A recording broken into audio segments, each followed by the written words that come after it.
My turn. Alrighty, welcome back to episode 34/35 of Book Nook Brews. Yep. We were at a commission last week due to lovely Hurricane Milton. Yep. So we had to postpone that so that way we had time to get ready for the hurricane, as well as have everything prepped to just deal with it in our lives. Deal with what happens after it as well, and getting the schedules back in order, all that kind of stuff. But hopefully everybody that listens and was affected by it has a speedy recovery, and then those who were in the not the hot zone, I guess, weren't affected as bad. Hopefully we're all okay. But yeah, that was that little update. That little intermission, Yeah. if you will.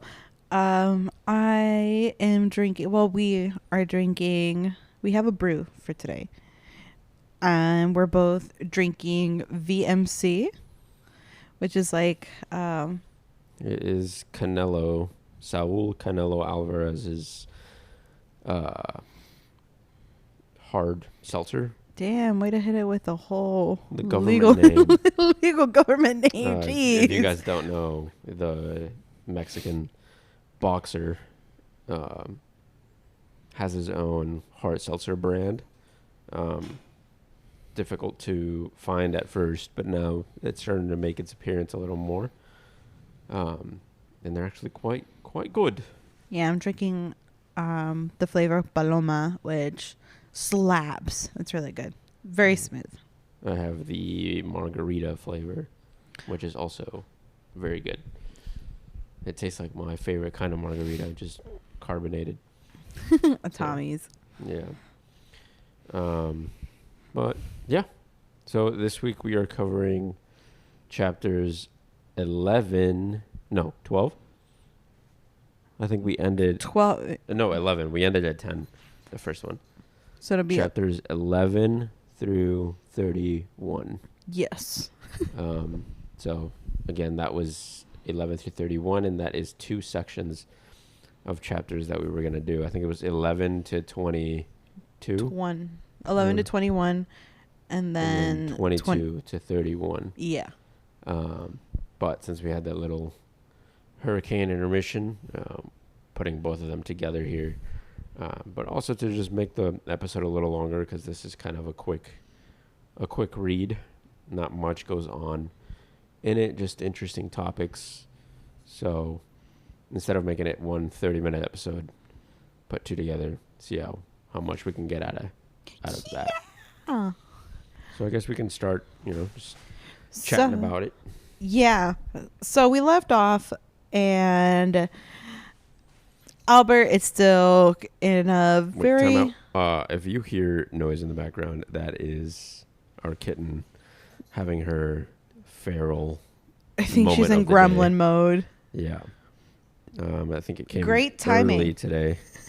Well, no. I think it's about that time, and she'll probably have another episode soon. But yeah, if you hear bells, banging, stuff moving around, that's just her in her feral gremlin mode, running around, hitting everything she can in the way. Yeah. Alrighty. Well, let's go ahead and start chatting. So Albert's still pretty sad about Gracie dying, and we start off these set of chapters with him going through the room where he cared for his mother, and he finds a box that contained a picture of Albert and George when they were 16, and a pile of notes that Albert and George would exchange with each other. The question is, how did it get there? He has no idea. Why would his mom have this part of his life that he never shared with him in her box, essentially? And so Albert starts going down a little memory lane, thinking about George when he showed him the bunker, which is where they would meet up with one another and kiss and make out. So Albert stays at home for a couple of days, depressed and sad. Finally, one day he decides to leave and restock on food. On his way back, he sees Nicole, which is the single mother that we met earlier, crying outside, and something came over him and he asked her if she's okay. She tells him about her boyfriend and their issues and isn't sure if she should go on. That's when Albert tells her that once he had given up on someone and would later regret it.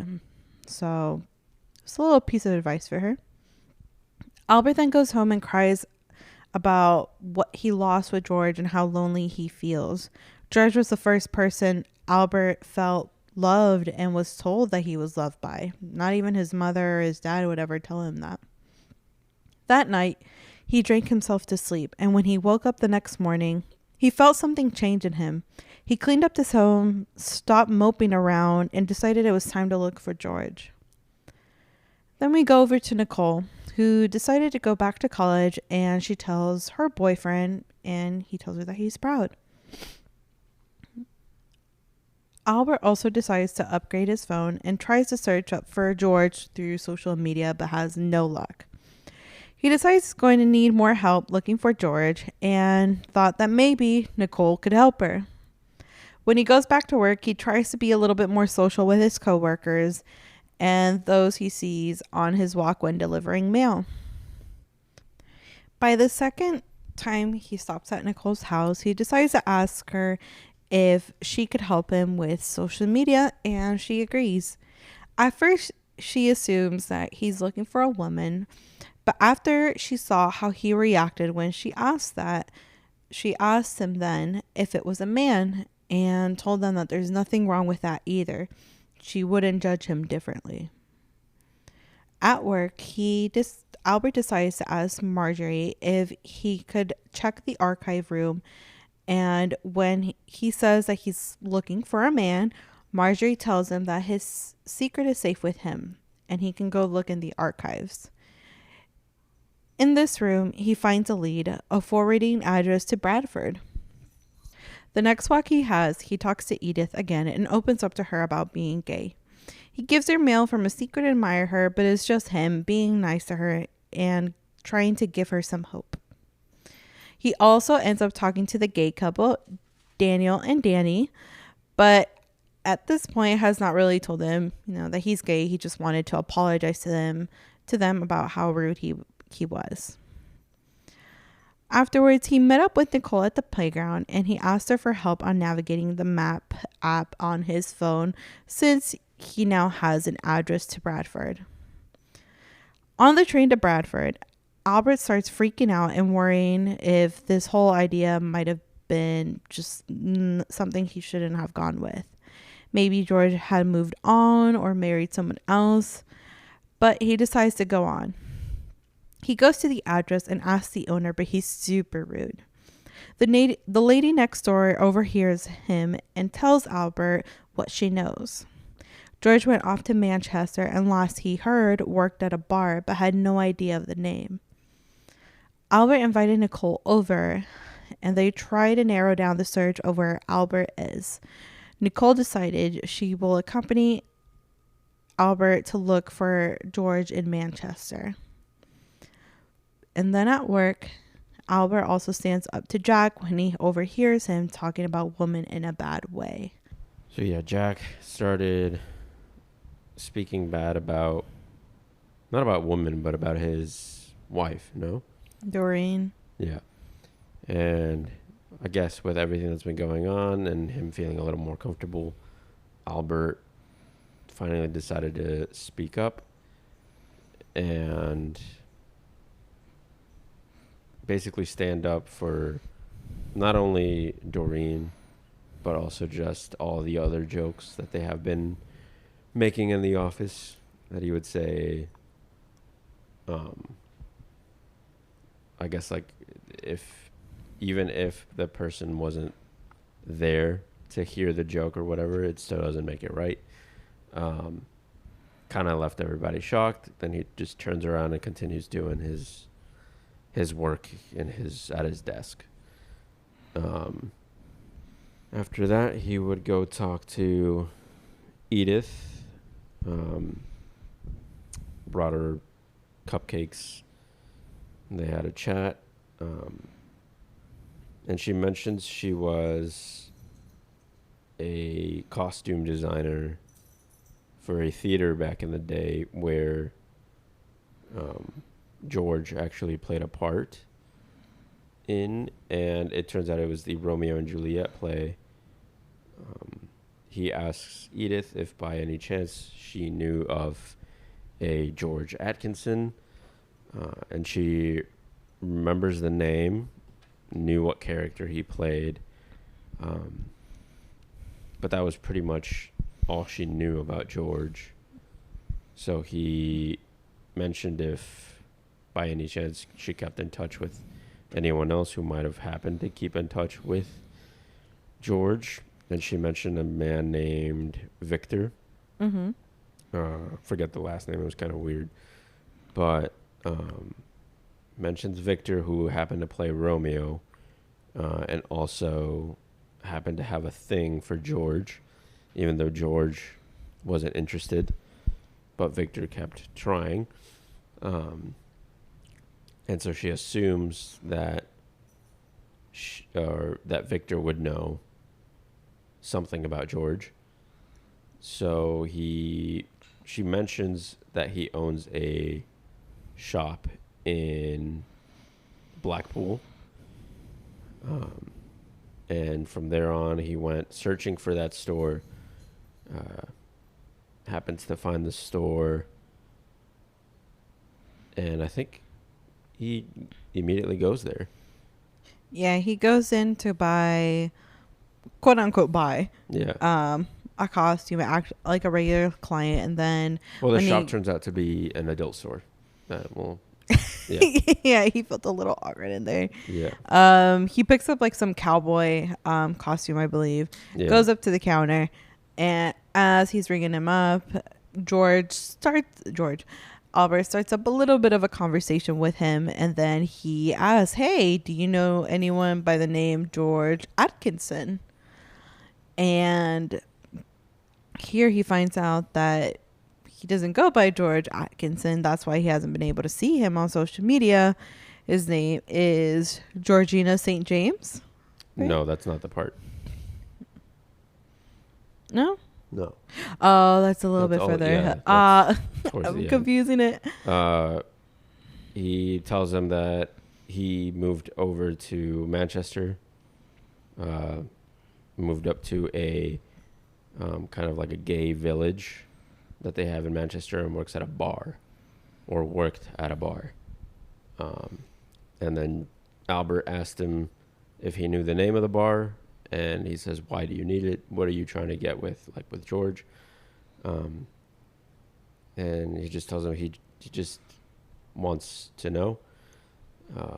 And Victor doesn't really see that as a win scenario for him, so he's kind of like, "Well, why should I tell you if you don't want to tell me why you need to find him so urgently?" So he just cashes him out, and as Albert's about to go out of the store defeated, Victor says to hang on, and he tells him the name of the bar was, I think it was like New Union. Mm-hmm. He's like, "That's the bar that he works at. I don't know why I'm telling you this, but just take it." And then he heads over to Nicole, where he tells her everything he learned. Kind of says that he needs to get over to Manchester, and she kind of tells him that she would go with him. Yeah. She would just need to find a babysitter, but that it would also take, I think, 2 weeks, because that's when she was free. And during that, she would also be going up to Leeds to go see Jamie, who has been away for work. Schoolwork. And so during these 2 weeks, she goes up to Leeds to. This happens a little later, but we'll just get this part over with so we can continue with Albert's side of the story. She goes up to Leeds, worried that she'll find something out about Jamie. Turns out he's actually just busy with schoolwork. But his parents have also been getting on him even more about his relationship with Nicole. Mm-hmm.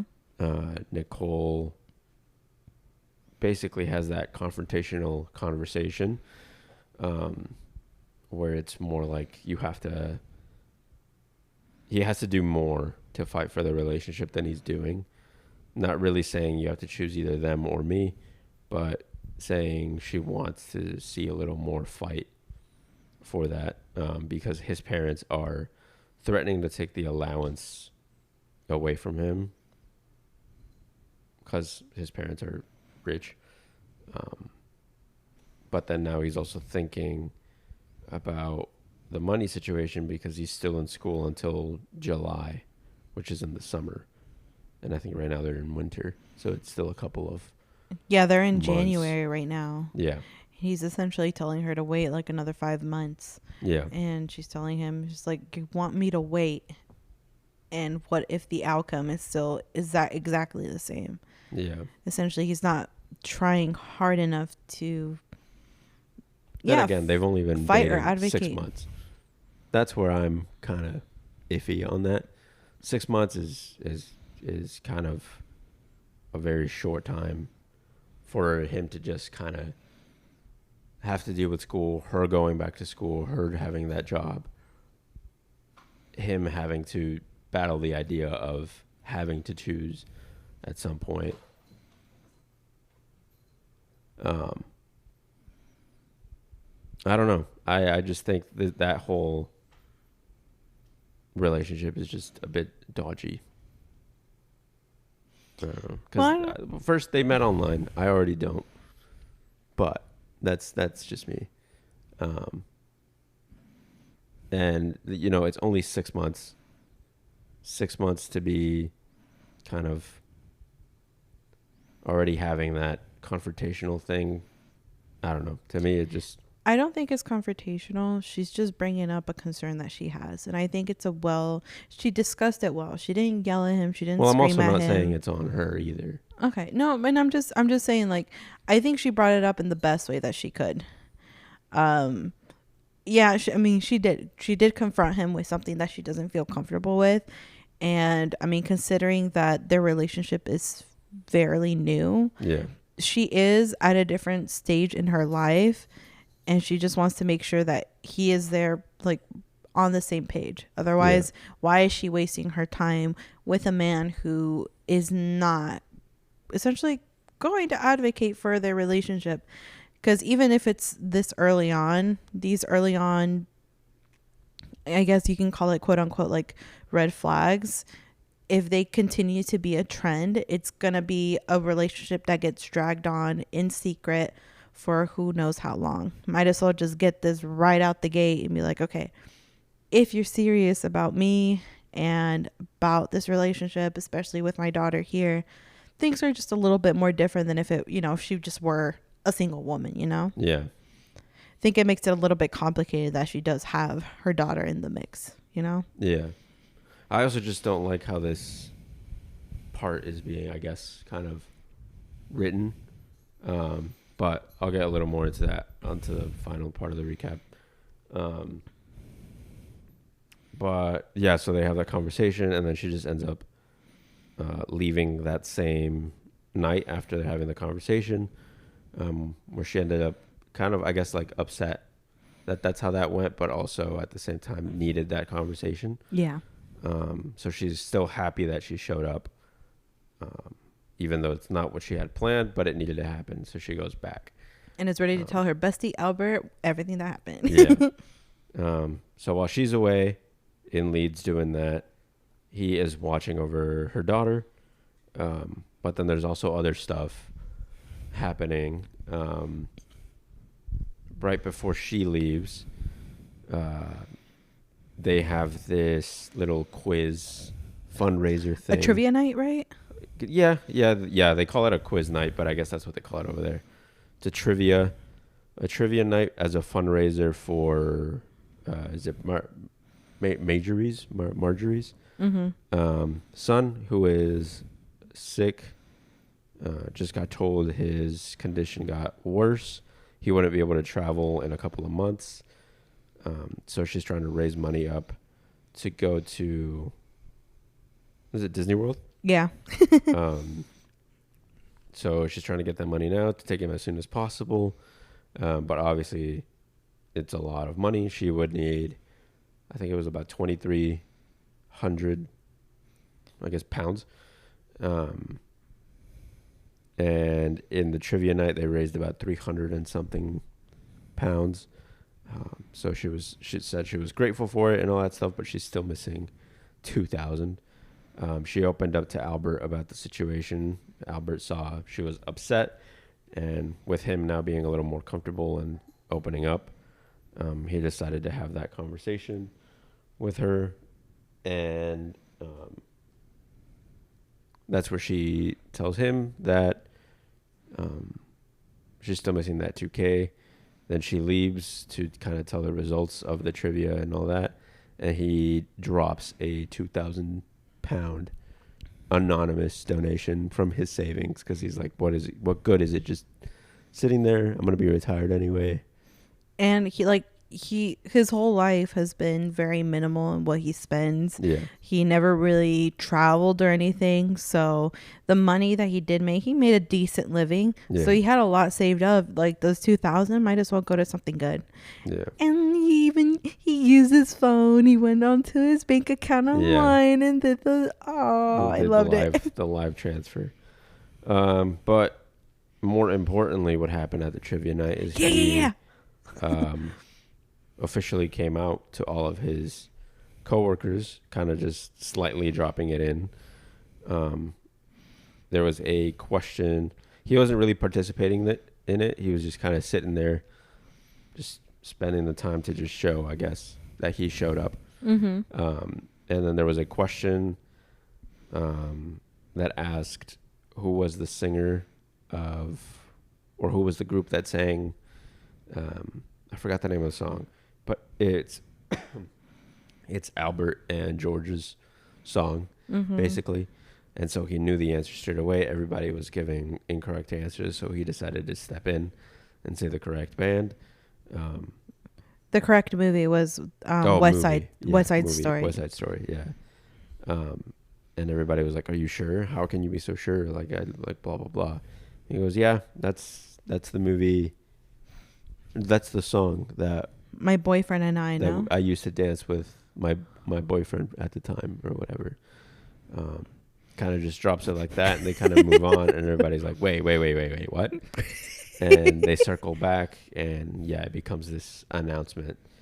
And everybody seems super cool with it. Jack's friends, who are part of the group that make the weird jokes at work, apologized to him, saying, if they ever said anything bad, they're sorry, that sometimes it does get out of line, but it's just jokes. He accepts the apology, but he wishes Jack were the one to apologize. But then he does so the next day at work, right? Or something like that. Or is it that same night? No, it's that same night. Yeah. He's like, "Hey, George, do you mind having a quick chat with me?" And so they go talk. Jack opens up to him, basically saying he tries to be funny to not seem like the loser that he is. Yeah. Essentially is what he told him. He's like, I have nothing going for me, so I just try to crack jokes and insult basically other people, make fun of other people to make himself look better.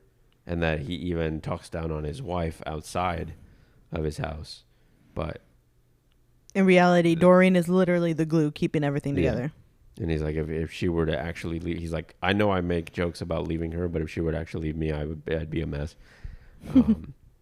And so he kind of opens that, shows that side to Albert, and Albert now also sees that is something they have in common, where they had a secret kind of side of things.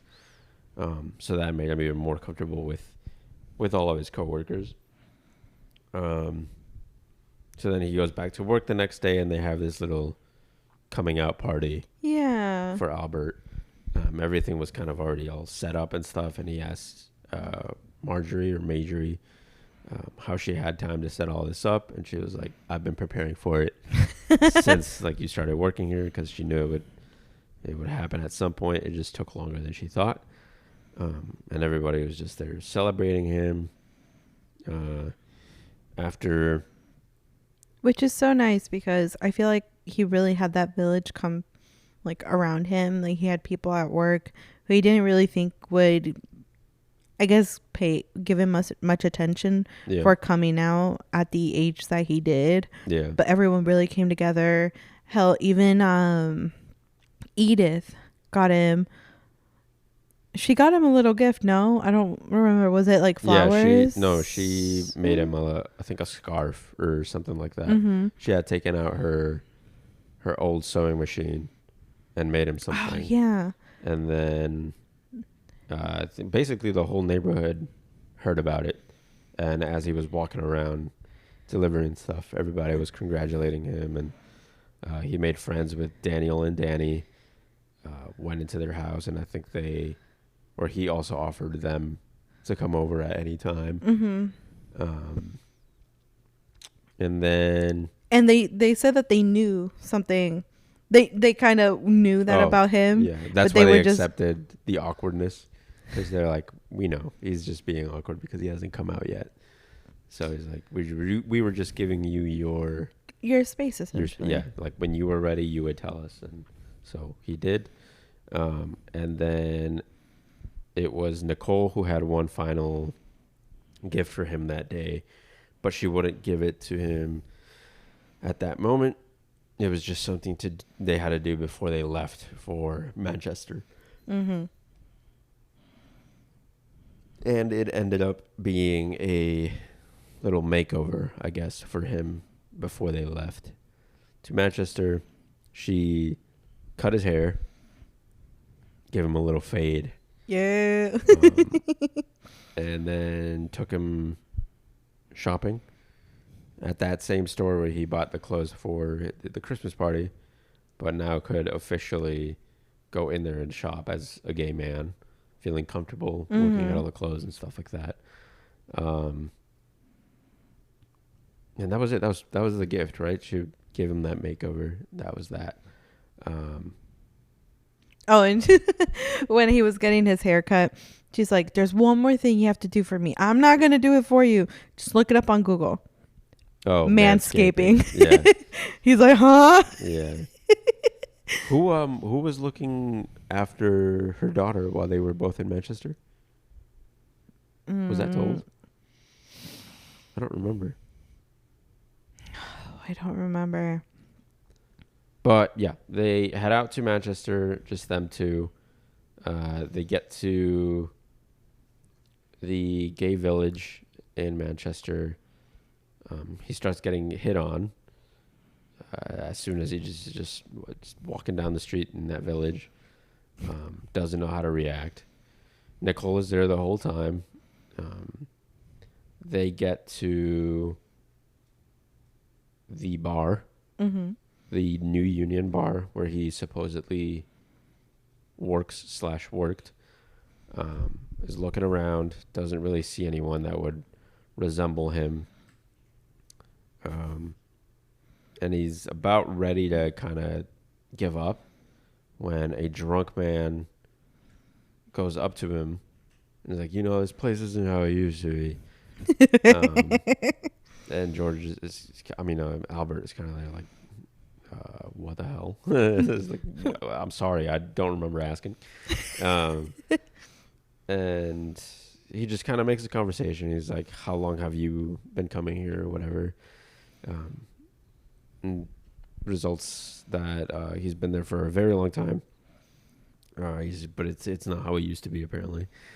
So he asked him, do you happen to know anyone here who worked and whose name was George? He's like, no, I don't know anyone by the name George, but maybe the landlord might. Um, and he says, what happens to be the name of the landlord? And the guy says Phoebe. So he starts going on a rant of how the place isn't what it used to be, but by that time, Albert already left the chair. Yeah, he checked out. He's so like, the guy is just rambling about how the bar used to be, while Albert is going up to the bar and asking the bartender to speak to Phoebe. Phoebe comes out,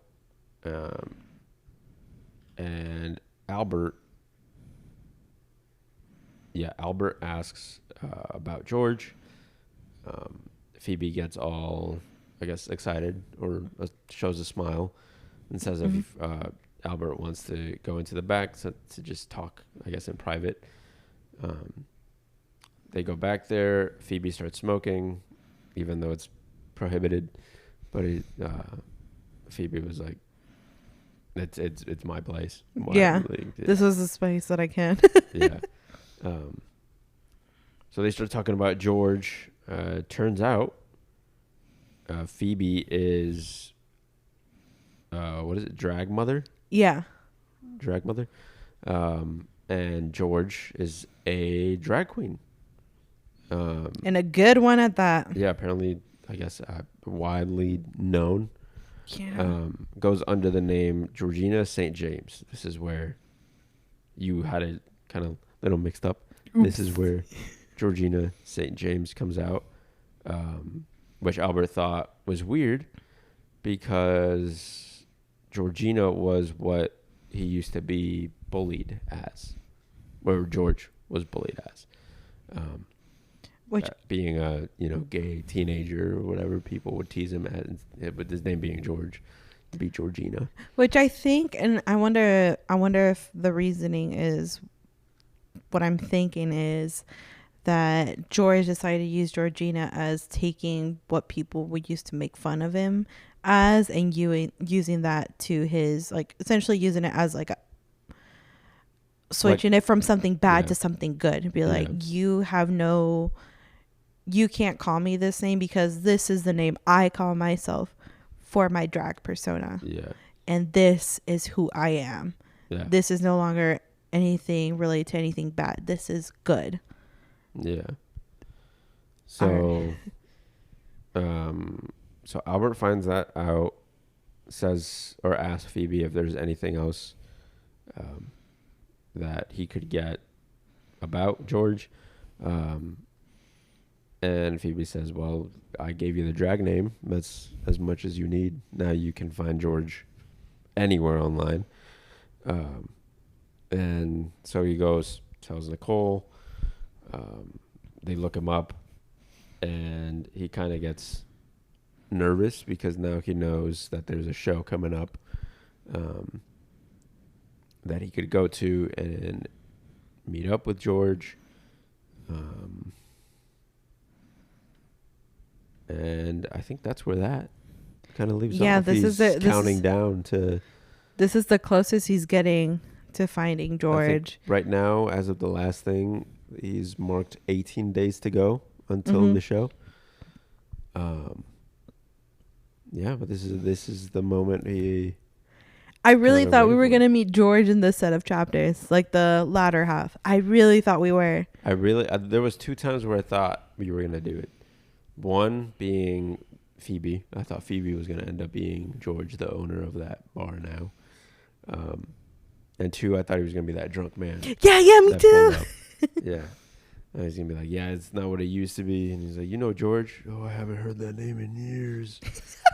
He's like, that's me. But towards the end, Albert invites Jamie, who is Nicole's boyfriend. Oh, yeah. Out for coffee, I guess. Coffee, tea. Yeah, tea. And Albert is basically there to meet with him to say, get your shit together. Basically saying that he's been through... Because I guess he's aware of why his parents don't like Nicole, based off what Nicole has told him. and I'm assuming it's because she is a single black woman living in what I guess could be called the poor The side projects of, almost. yeah.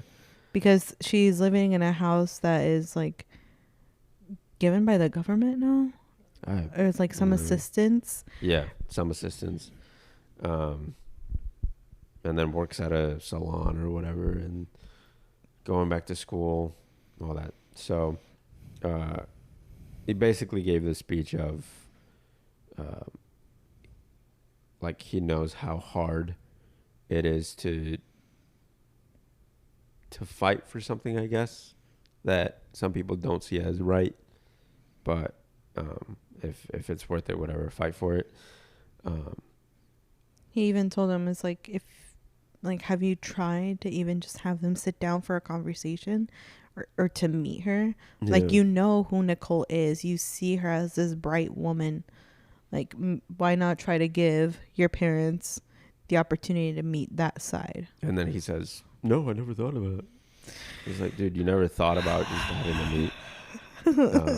And then he's like, no, I never thought about that. And all of a sudden, the relationship is saved. He has an idea. He's like, thanks to you, I know what I'm going to... Like, dude, that's the part I hated. Like, that was poorly written for me. It was just out of nowhere. I do think this relationship is kind of like almost to draw a little bit, just a little bit of a parallel to Albert's relationship with George, as in like the complicated side and not fighting for it and, you know, leaving it as is and regretting it later on. Yeah. I think that is like one of the common themes that you see in some relationships in this story. Yeah. Like Edith has one of those relationships that she wants to rekindle or at least have like a friendship with that one person, the one who got away. Yeah. For the exact same thing. She didn't fight hard enough and regretted it like years later on. And Right. I think that's the point of at least their relationship is they're so young. It's like, don't like give it your all, fight for all that you can. And if it doesn't work out after everything, you gave it the go, you know, you tried. Yeah.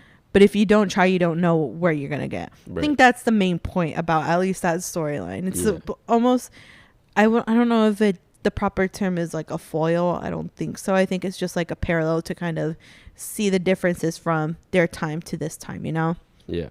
But I do agree that scene was a little cringe. Yeah. Like I don't think anything George did was bad. Like I think he offered as much wisdom or advice as he could. I think it's just Jamie who like how Jamie was written was kind of weird. It was very rushed. And he's like, yeah, no, I've never actually tried that obvious thing. But now that you mention it, I'm going to go try that obvious thing. Now you saved me. Thanks. And that was that. I didn't really liked how that was written. But that's basically where that set of chapters ends. Now we're just, I think we're still 18 days away from the show that Albert is going to attend. I'm so excited. I did want to share one of my favorite like quotes from this set of chapters. It was something George said to Albert when they were asking, how much do you love me? I believe it was like the question, or how do you know how much you love me? Something like that. And George told Albert, I love you a little bit more than yesterday and a little bit less than tomorrow. I don't know. It was very cute. Very cutesy. Yeah. Very adorable. I was like, oh.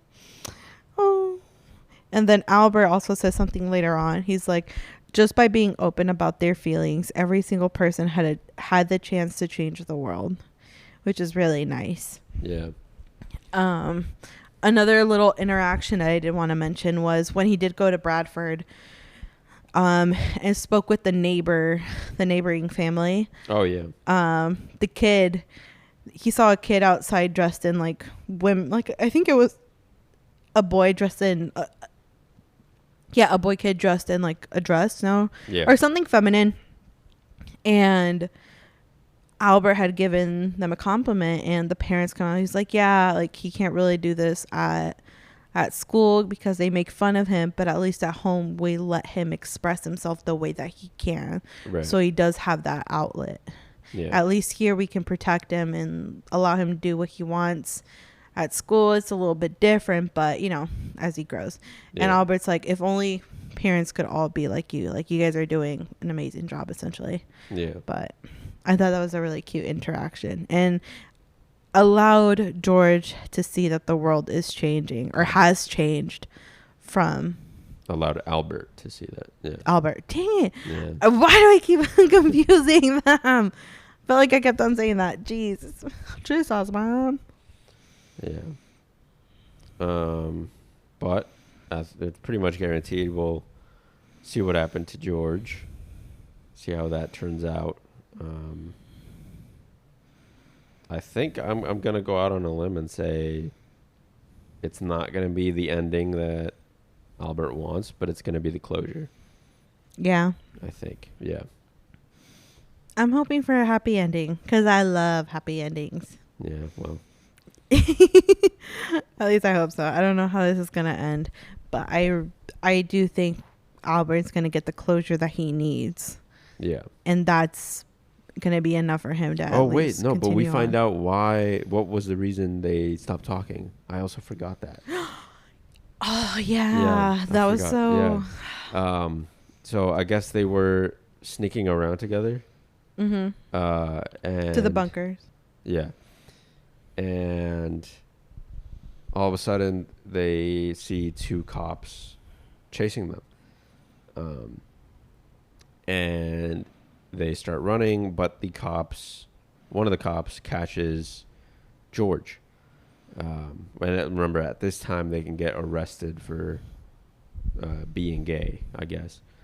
And one of them got George. Albert stops to kind of like he freezes, realizes that George got caught, doesn't know what to do, looks at the cop, and the cop is Albert's dad.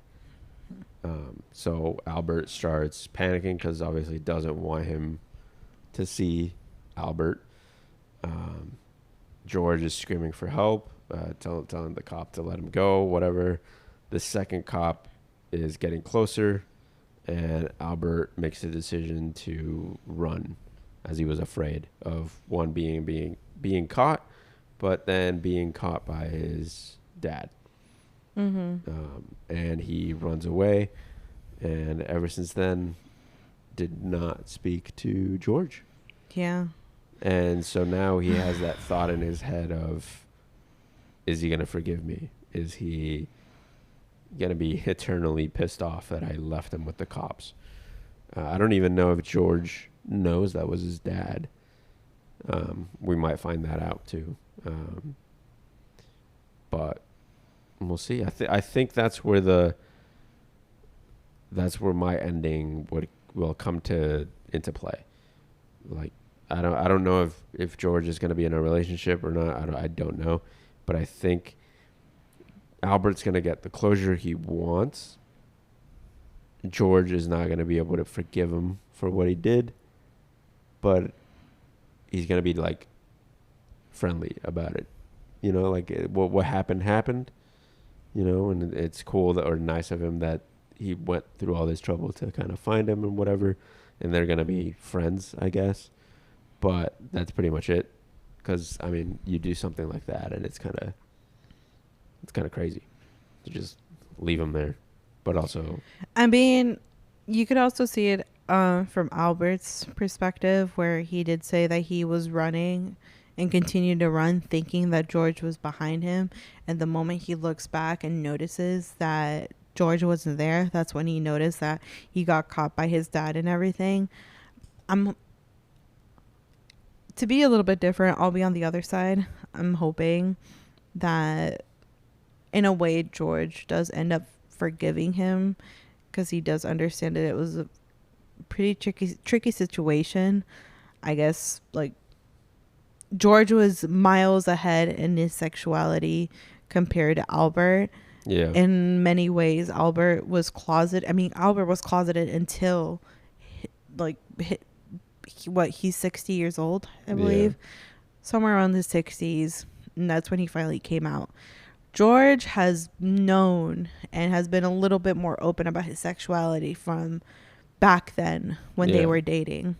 So he had a little bit more of that comfort. I'm not sure if maybe his parents were a little bit more open to that, and that's why he was able to kind of be able to express himself the way that he did. Yeah. When Albert wasn't really given that leeway because his father was homophobic, and then his mother was essentially just absent and just like not there for him. Right. You know? Although I'm curious as to how his mother has those notes that George and Albert wrote to each other. Like, I wonder if that's going to come full circle when he meets George. I'm wondering if maybe George gave them to her. Oh my gosh. I don't know. We'll see. We'll figure it out. There's just, what, like 10-ish chapters left? Yeah, less than 10. And so all that's going to get told. These chapters are pretty short, though, so I don't know if we're going to have a bit of a rushed ending, but I think, I know it says like it's a countdown to 18 days, but I think the majority of things have kind of gotten closed out for the most part. Yeah. That like these last few chapters are going to have like a quote unquote time skip. It's just going to go like to the day before the event, and then the event, and then what happens afterwards, plus the little side story of Nicole and Jamie. Yeah. Yep. Well, that will be in chapters 32 through the end. Through the end, because I don't know what chapter it ends on. But yeah, that will be next week, as well as the final Brews review. Not final, the Brews review for this book, for the final phase of this book. And so I guess we share what book we're reading in November. Yeah. I'm so excited about this. So the name of the book is called Shark Heart, A Love Story by Emily Habeck. This book, I saw a TikToker talking about it, giving like her review on this, and it was pretty high up there. But when she was talking about essentially the concept of the story, I was like, oh yeah. I know it says a love story, but trust me, you are gonna be surprised by just the first, like when you read the blurb, you're gonna be like, oh. Like I'm so stoked for you to just read the blurb itself, because I think you're gonna be shocked about it. Because I think it is a very original concept per se, but the message of the book is what resonates a little bit more, what makes this book stand out. Okay. So I'm really excited about it. I think it's going to be one of those that touches very, like, it's going to be, I can't talk about it so much that I'm giving it away until we read the blurb, but the book discusses heavy topics in a way with how lighthearted, I guess, the concept of this book is. Mm-hmm. And that's all I can really say until you read the blurb and you're like, huh? Okay. But I'm stoked about it. Today, literally, I got the notification from the Libby app that it was available for me to borrow, and I had to postpone it so that it can be delivered like in 2 weeks. And I don't know if it's actually going to be delivered in 2 weeks, but we're going to try. Do we have the physical copy of that yet? No, I'm going to get that soon. Okay. But that will be our November book, which October has an extra week in it, so we won't have an episode at the very end of October, like the last week. But like the Halloween week? Yeah, Halloween week. We won't have an episode just because this book ends next week, and that's still not the last week of October. Yeah. But we will be filming in advance because we'll be taking a little trip literally at the beginning of November. So Yeah. it helps us, and you get to have another little brief break from listening to our voices and the little meows of this gremlin. Oh, she's sleeping right now with her Yeah. dad. Yeah. Such a sleepy girl after being a little gremlin and terrorizing her sister, you know? Yep. So this is the part of the episode where I get to plug our social media.